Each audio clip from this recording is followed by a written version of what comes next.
ಜಾತಿ ಗಣತಿಯಲ್ಲಿ ನ್ಯಾಯಮೂರ್ತಿ ನಾಗಮೋಹನ್ ದಾಸ್ ವರದಿಯಲ್ಲಿ ಲೋಪವಿದ್ದು ಸರ್ಕಾರ ಅದನ್ನು ತಿರಸ್ಕರಿಸಬೇಕು ಎಂದು ಬೋವಿ ಸಮಾಜದ ಜಿಲ್ಲಾಧ್ಯಕ್ಷ ಕೃಷ್ಣ ಹಿರೇಹಳ್ಳಿ ಆಗ್ರಹಿಸಿದರು.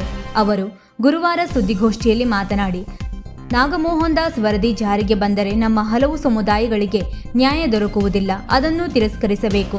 ಕೇಂದ್ರ ಸರ್ಕಾರದ 2026ರ ಜನಗಣತಿ ಆಧಾರದ ಮೇಲೆ ಒಳ ಮೀಸಲಾತಿ ನಿಗದಿಯಾಗಬೇಕು. ರಾಜ್ಯ ಸರ್ಕಾರ ಮಾಡಿದ ಜಾತಿ ಗಣತಿಯಂತೆ ಇದನ್ನು ಜಾರಿಗೊಳಿಸಬಾರದು. ಅನ್ಯಾಯವಾದ ಎಲ್ಲಾ ಸಮುದಾಯದವರಿಗೆ ನ್ಯಾಯ ಸಿಗಬೇಕು ಎಂದು ಒತ್ತಾಯಿಸಿದರು.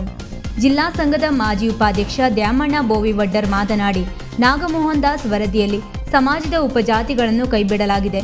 ಪರಿಶಿಷ್ಟ ಜಾತಿಯಲ್ಲಿನ ಎಲ್ಲ 101 ಜಾತಿ ಸಮುದಾಯದವರಿಗೂ ನ್ಯಾಯ ದೊರಕಿಸಿಕೊಡಬೇಕು ಎಂದು ಆಗ್ರಹಿಸಿದರು.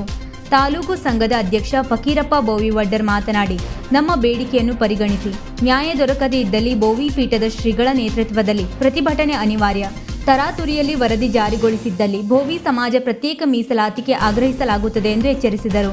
ಸುದ್ದಿಗೋಷ್ಠಿಯಲ್ಲಿ ಸಂಘದ ಪ್ರಮುಖರಾದ ನಾಗೇಶ್ ಬೋವಿವಡ್ಡರ್, ಫಕೀರಪ್ಪ ಬೋವಿವಡ್ಡರ್, ಮಾರುತಿ ಬೋವಿವಡ್ಡರ್, ನಾಗರಾಜ್ ಬೋವಿವಡ್ಡರ್ ಇತರರಿದ್ದರು. ಈಗ ಸರ್ಕಾರಕ್ಕೆ ಮನವಿಗಳನ್ನು ನಾವು ಸಲ್ಲಿಸಬೇಕಾಗಿದೆ. ನಮ್ಮ ಸಮಾಜದ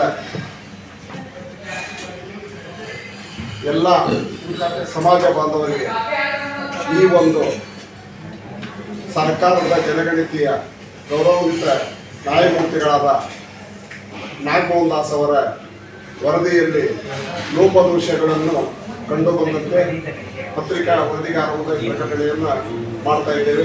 ಸಿಗಬೇಕಾಗಿದೆ. ಹಾಗಾಗಿ ಸರ್ಕಾರಕ್ಕೆ ನಮ್ಮ ಸಮಾಜದ ವತಿಯಿಂದ ಎಲ್ಲ ಸಮಾಜದ ಮುಖಂಡರು ನಾವು ಇದನ್ನು ಸರ್ಕಾರಕ್ಕೆ ವರದಿಯನ್ನು ಸಲ್ಲಿಸ್ತಾ ಇದ್ದೇವೆ. ಲೋಪದೋಷಗಳನ್ನು ಕಂಡು ಬಂದಿರುವುದು ಈಗಾಗಲೇ 2011ರ ಜನಗಣತಿ ಪ್ರಕಾರ ನಮ್ಮ ಸಮಾಜದ 11 ಲಕ್ಷಕ್ಕಿಂತ ಹೆಚ್ಚು ಜನಸಂಖ್ಯೆ ಅವಾಗಲೇ ಇತ್ತು. ಇವಾಗ 3,50,000 15 ಲಕ್ಷ ಹತ್ತಿರ ಬೋವಿ ಸಮಾಜದ ಜನಸಂಖ್ಯೆ ಇದೆ ರಾಜ್ಯದಲ್ಲಿ. ಈ ಒಂದು ಜನಗಣತಿಯಲ್ಲಿ 3.5 ಲಕ್ಷ ಜನಸಂಖ್ಯೆ ಈ ಜನಗಣತಿಯಿಂದ ರಾಜ್ಯದಲ್ಲಿ ವಂಚಿತರಾಗಿದ್ದಾರೆ. ವೀಕ್ಷಕ ಮಹಾಪ್ರಭುಗಳೇ, ನಮ್ಮ ಚಾನಲ್ ಅನ್ನು ಸಬ್ಸ್ಕ್ರೈಬ್ ಮಾಡಿ, ಶೇರ್ ಮಾಡಿ, ಪ್ರೋತ್ಸಾಹಿಸಿ.